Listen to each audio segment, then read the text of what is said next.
Hello friends, मैं Sachin sir Saraswati commerce classes के YouTube channel पर सरस्वती परिवार की तरफ से उसी के इस लेक्चर में आप सभी का हार्दिक स्वागत करता हूं।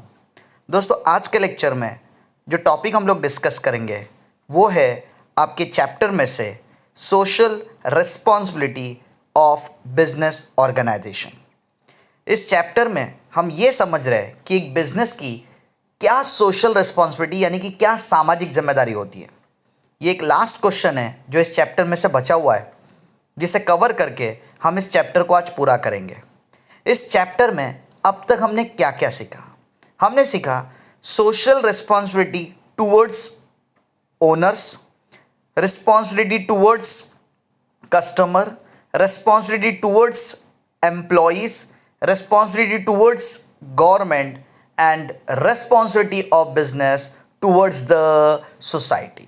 ये आखिरी कंसेप्ट है जहाँ पे हम लोग आज के लेक्चर में सीखेंगे social responsibility towards the investors, कि इन्वेस्टर्स के लिए बिजनेस की सोशल रिस्पॉन्सिबिलिटी क्या होती है, यह हमें आज के लेक्चर में डिस्कस करना है। So let's start with today's lecture, social responsibility of business towards the investors. Okay friend, तो सबसे पहले हम लोग ये समझेंगे कि भाई ये इन्वेस्टर्स होते कौन है। सीधी सी बात है, इन्वेस्टर्स जो लोग बिजनेस में पैसे निवेश करते हैं या इन्वेस्ट करते हैं उन्हें इन्वेस्टर्स कहा जाता है। इन अदर वर्ड्स, इन्वेस्टर्स होते हैं creditors of the business. Yes friend, creditor जिन्होंने बिजनेस को लोन दिया है, उधार दिया है, उन्हें हम इन्वेस्टर्स के नाम से जान देंगे। तो अब ये जो बिजनेस है, इस बिजनेस को पैसे की जरूरत है। बिजनेस में ओनर्स के अलावा क्रेडिटर्स भी पैसे लगाते हैं। तो ये जो क्रेडिटर है यानी कि इन्वेस्टर्स, इनके प्रति बिजनेस की क्या जिम्मेदारी है यह भी हमको सीखना है। क्योंकि जिस दिन इन्वेस्टर्स ने बिजनेस में पैसे इन्वेस्ट किए वो हमारे बिजनेस के साथ जुड़ गए, उनका और हमारे बिजनेस का एक रिलेशनशिप फॉर्म हो गया। और ये रिलेशनशिप है debtor creditor relationship. Yes friend, जहां पे हमारी कंपनी बनी डेटर्स और जिन इन्वेस्टर ने हमें पैसे दिए वो बने हमारे कंपनी के क्रेडिटर। तो देखते एक बिजनेस की, एक कंपनी की, एक ऑर्गेनाइजेशन की क्रेडिटर्स यानी कि इन्वेस्टर्स के प्रति क्या जिम्मेदारी होती है। तो देखो यहां पे लिखा है सबसे पहले, investors provide finance to the company. जाहिर सी बात है, इन्वेस्टर्स का काम है बिजनेस को फाइनेंस प्रोवाइड करना। They are the creditors of the business. तो ये तुमको दिमाग में रखना है कि इन्वेस्टर्स ये वो होते हैं जो बिजनेस में पैसे लगाते हैं और इसलिए उन्हें बिजनेस का क्रेडिटर्स कहा जाता है। They are the creditors. आगे लिखा है, business should fulfil following responsibility towards the investor, कि बिजनेस ने इन्वेस्टर्स के लिए इन जिम्मेदारियों को पूरा करना चाहिए। तो देखते हैं वन बाय वन एक बिजनेस की इन्वेस्टर्स के लिए क्या जिम्मेदारियां होती है, क्या सोशल रिस्पॉन्सिबिलिटी होती है। ओके फ्रेंड, तो एक बिजनेस की सबसे पहली रिस्पॉन्सिबिलिटी आपको नजर आ रही है इन्वेस्टर्स के प्रति, और वो है proper conduct of meeting. Yes दोस्तों, एक बिजनेस ने प्रॉपर मीटिंग्स लेनी चाहिए इन्वेस्टर्स के। कंडक्ट यानी कि लेना, टू टेक द मीटिंग्स। सिर्फ जैसे कंपनी में शेयर होल्डर्स के मीटिंग होते हैं वैसे कंपनी में इन्वेस्टर्स के भी मीटिंग होते हैं। क्रेडिटर्स, इन्वेस्टर्स जिन्होंने कंपनी में पैसे लगाए, उन्हें कंपनी की स्थिति, कंपनी की पोजीशन क्या है ये पता होना बहुत जरूरी है। और ये इंफॉर्मेशन कंपनी के फाइनेंशियल कंडीशन की इंफॉर्मेशन, हाँ दोस्तों, कंपनी की आर्थिक स्थिति कैसे है ये बताना, ये रिस्पॉन्सिबिलिटी बन जाती है। क्योंकि इन्वेस्टर्स ने कंपनी में पैसे लगाए, तो इन्वेस्टर्स का भरोसा जीतने के लिए, to win the confidence of investors, it is very important to inform them the current position of the business, कि बिजनेस की करंट पोजीशन क्या है, स्टेटस कैसा है, बिजनेस में कितना पैसा उपलब्ध है, ये सारी जानकारी इन्वेस्टर्स को टाइम टू टाइम देते रहना, ये बिजनेसमैन की रिस्पॉन्सिबिलिटी है। तो अब ये इंफॉर्मेशन हम इन्वेस्टर्स को मीटिंग्स के जरिए देंगे, जिसके लिए मीटिंग्स बुलाई जाएगी।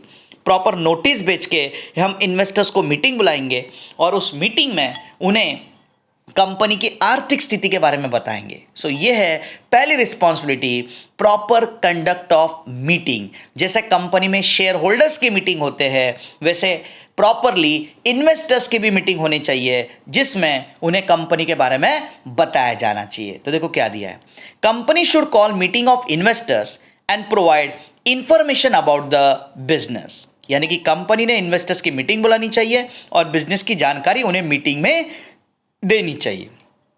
Proper notice of meeting should be send to them, उसके लिए उन्हें नोटिस भेजनी चाहिए। और याद रखो दोस्तों, नोटिस भेजने का सही समय है 21 दिन, 21 डेज इन एडवांस।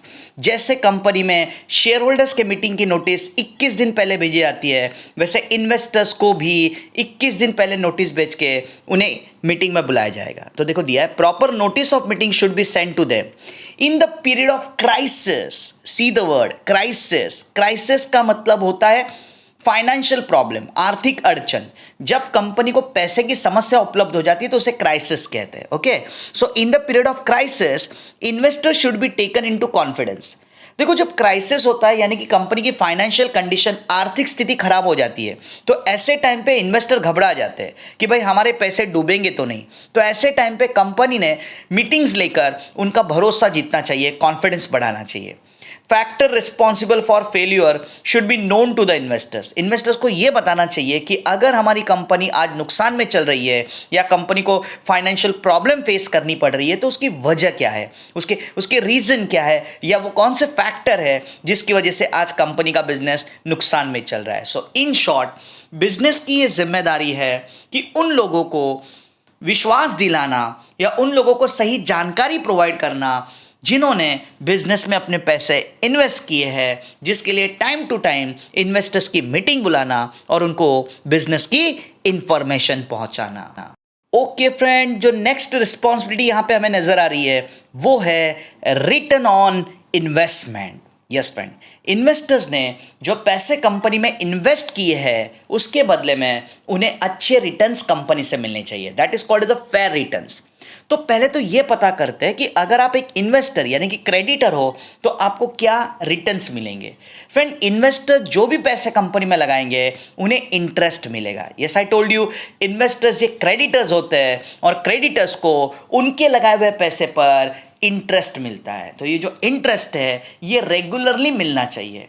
उसी के साथ हमने जो पैसे कंपनी में लगाए हैं, दैट इज प्रिंसिपल अमाउंट, उसे भी टाइम पे रिटर्न किया जाना चाहिए।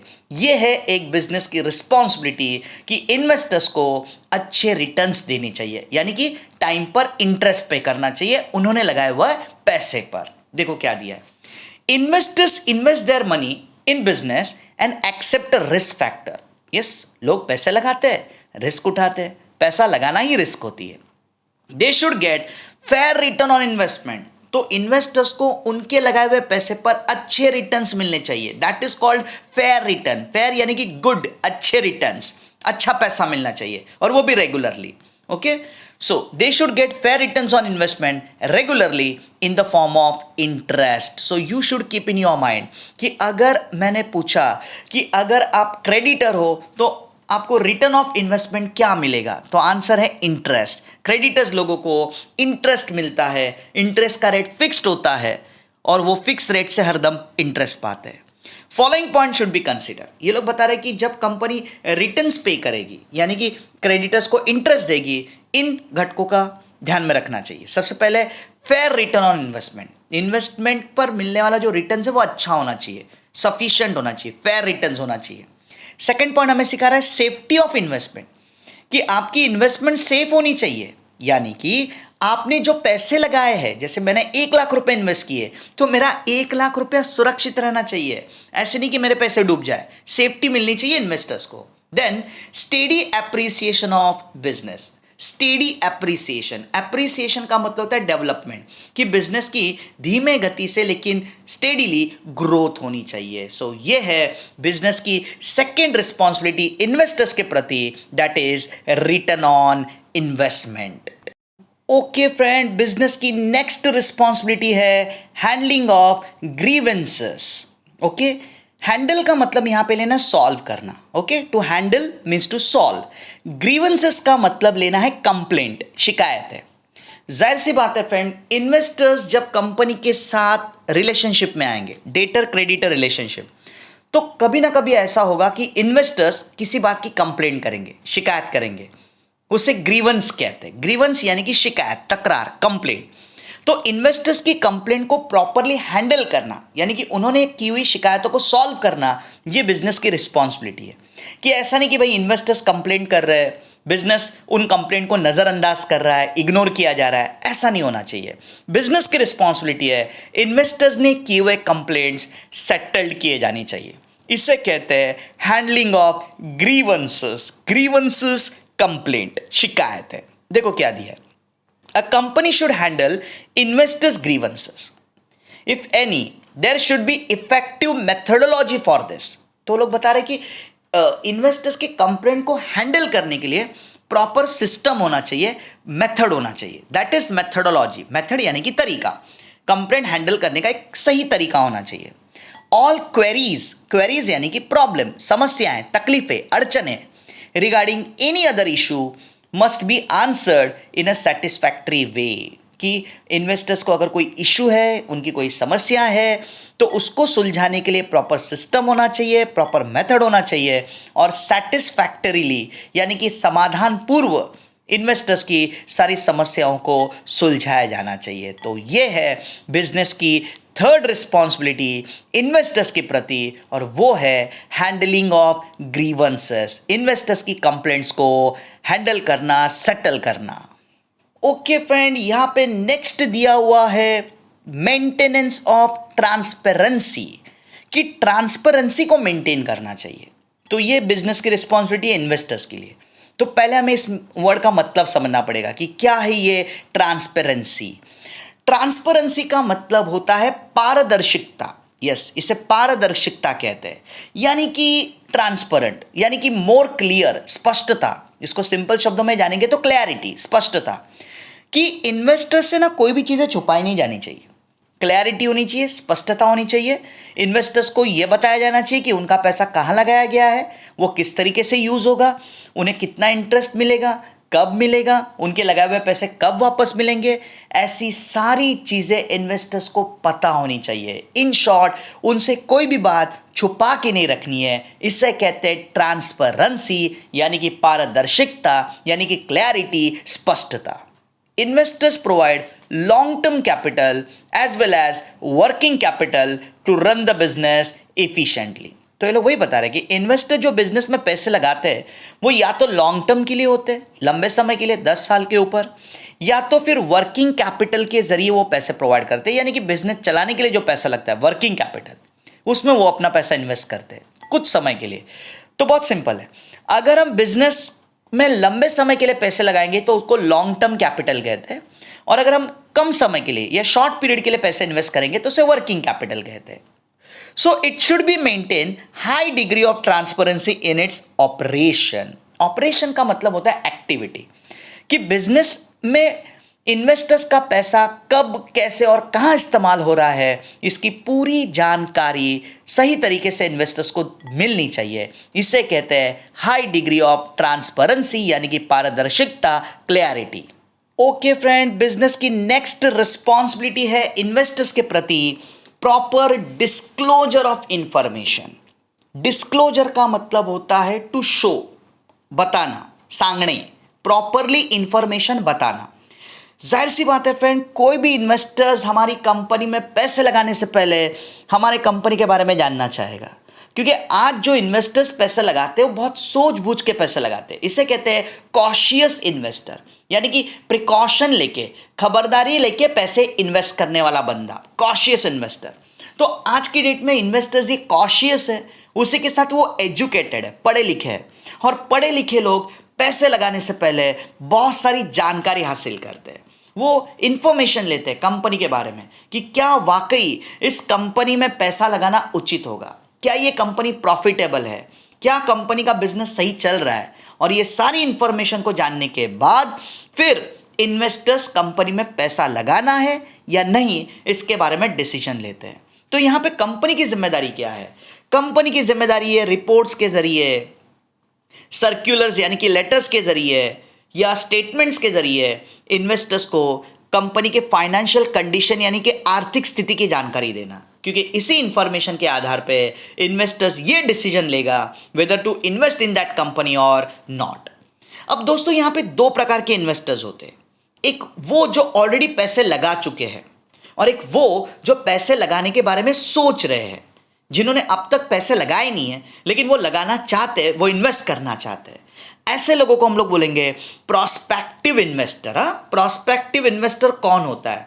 जिस इन्वेस्टर ने अभी तक इन्वेस्टमेंट किया नहीं है, जो इन्वेस्टमेंट करना चाहता है या करने वाला है, उसे कहते हैं प्रोस्पेक्टिव इन्वेस्टर्स। और अगर हमारी कंपनी प्रोस्पेक्टिव इन्वेस्टर्स को अट्रैक्ट करना चाहती है तो उसके लिए हमें इन्वेस्टर्स को कंपनी के बारे में प्रॉपर इंफॉर्मेशन देनी पड़ेगी। इसे कहते हैं डिस्क्लोजर ऑफ इंफॉर्मेशन। तो देखो क्या दिया, और ये काम कंपनी के मैनेजमेंट का है। Management should present full and factual information to the investors. ये लोग पहली लाइन में वही बता रहे कि मैनेजमेंट का काम है इन्वेस्टर को सही जानकारी देना। They should get regular reports, circulars and statement of profit. Time to time investors को रिपोर्ट भेजो, नोटिस यानी कि सर्कुलर भेजो, प्रॉफिट के स्टेटमेंट्स भेजो, इससे उन्हें जानकारी मिलेगी। Financial performance of the company must be provided correctly so that prospective investors can take a right decision to invest in future। तो कंपनी की फाइनेंशियल कंडीशन कैसी है, आर्थिक स्थिति कैसी है, यह जानकारी इन्वेस्टर तक पहुंचनी चाहिए ताकि जो प्रोस्पेक्टिव इन्वेस्टर्स है, इन्वेस्टमेंट करने वाले हैं, वो इन्वेस्टमेंट के बारे में सही डिसीजन ले सके वेदर टू इन्वेस्ट और not. All this will ensure them that their investment is safe. अगर कंपनी इन्वेस्टर्स को रेगुलर इंफॉर्मेशन प्रोवाइड करेगी तो इससे इन्वेस्टर का कॉन्फिडेंस बढ़ेगा और उन्हें लगेगा कि इस कंपनी में मेरी इन्वेस्टमेंट सेफ है। तो ये है बिजनेस की रिस्पॉन्सिबिलिटी कि एक बिजनेस ने इंफॉर्मेशन को डिस्क्लोज करना चाहिए, यानी कि जानकारी प्रदान करनी चाहिए, इंफॉर्मेशन प्रोवाइड करनी चाहिए ताकि इन्वेस्टर इन्वेस्टमेंट का सही डिसीजन ले सके। नेक्स्ट पॉइंट हमें नजर आ रहा है, point number 6, maintain solvency and Prestige. ये लोग बता रहे हैं कि बिजनेस की रिस्पॉन्सिबिलिटी है इन्वेस्टर्स के प्रति कि बिजनेस ने हमेशा अपनी सॉल्वेंसी पोजीशन और प्रेस्टीज को मेंटेन यानी कि बनाए रखना चाहिए। सो मेंटेन करना यानी कि बनाए रखना, दो चीज़ें, सॉल्वेंसी एंड प्रेस्टीज। क्या होती है सॉल्वेंसी? फ्रेंड, जब एक कंपनी की फाइनेंशियल पोजीशन स्ट्रांग होती है, इससे कहते हैं solvency of business. That is हमारा कंपनी सॉल्वेंट है, यानी कि हमारी कंपनी की फाइनेंशियल कंडीशन स्ट्रांग है। और हमारे कंपनी की जब इमेज बढ़ती है यानी कि गुडविल बढ़ता है तो उसे प्रेस्टीज कहते हैं। तो एक बिजनेस ने ये दोनों चीज़ों को मेंटेन करना चाहिए। तो आप बोलेंगे सर कैसे करेंगे मेंटेन? जाहिर सी बात है, इसके लिए हमें करना पड़ेगा रिसर्च। अगर हमारी कंपनी रिसर्च करेगी, इनोवेशन करेगी या बिजनेस एक्सपांशन के प्रोग्राम हैंडल करेगी, तो इस तरीके से हम अपनी कंपनी को इस काबिल बना सकते हैं कि हमारी profit making company, high profit making company बने और हमारा ज़्यादा से ज़्यादा गुडविल बढ़े। तब जाके कहीं हम इन्वेस्टर्स को ये भरोसा दिला सकते हैं कि भाई हमारी कंपनी सॉल्वेंट है, यानी कि फाइनेंशियली स्ट्रांग है, और जिस कंपनी का गुडविल अच्छा होता है उस कंपनी में खुद ब खुद इन्वेस्टर्स इन्वेस्टमेंट करने के लिए रेडी हो जाता है। तो देखो क्या दिया है, business should maintain sound financial position. Sound यानी कि गुड, अच्छी फाइनेंशियल पोजीशन मेंटेन करनी चाहिए, सॉल्वेंसी पोजीशन मेंटेन करनी चाहिए, प्रेस्टीज और गुडविल को बढ़ाना चाहिए to satisfy the investor. Business should take continuous effort.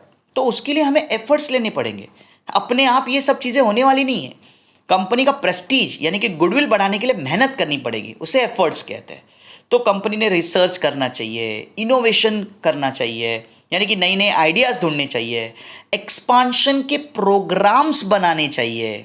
अगर एक कंपनी ये सारी चीज़ें करेगी तो कंपनी आसानी से इन्वेस्टर्स का भरोसा जीत सकती है और अपनी सॉल्वेंसी पोजीशन और प्रेस्टीज यानी कि गुडविल को मेंटेन कर सकती है। तो ये था दोस्तों आपका क्वेश्चन, जिस क्वेश्चन के कवर होते ही हमारा ये चैप्टर आज की लेक्चर में कवर हो जाता है। इस चैप्टर में हमने क्या सीखा, डालते हैं एक नज़र। हमने सीखा friends, social responsibility of business towards the owner, social responsibility of business towards the customer, social responsibility of business towards the employees, social responsibility of the business towards the government, social responsibility of business towards the society, and finally social responsibility of business towards the investors. तो ऐसे 6 question इस particular chapter में हमने cover किए। इसमें से कोई भी क्वेश्चन आपको एग्जाम में आ सकता है। It's one of the very important chapter, जो इस हिसाब से आप इसे पढ़ेंगे। ओके फ्रेंड, तो ये था हमारा आज का लेक्चर। मिलेंगे नेक्स्ट लेक्चर में एक नए क्वेश्चन के साथ। तब तक के लिए थैंक यू फॉर टुडे।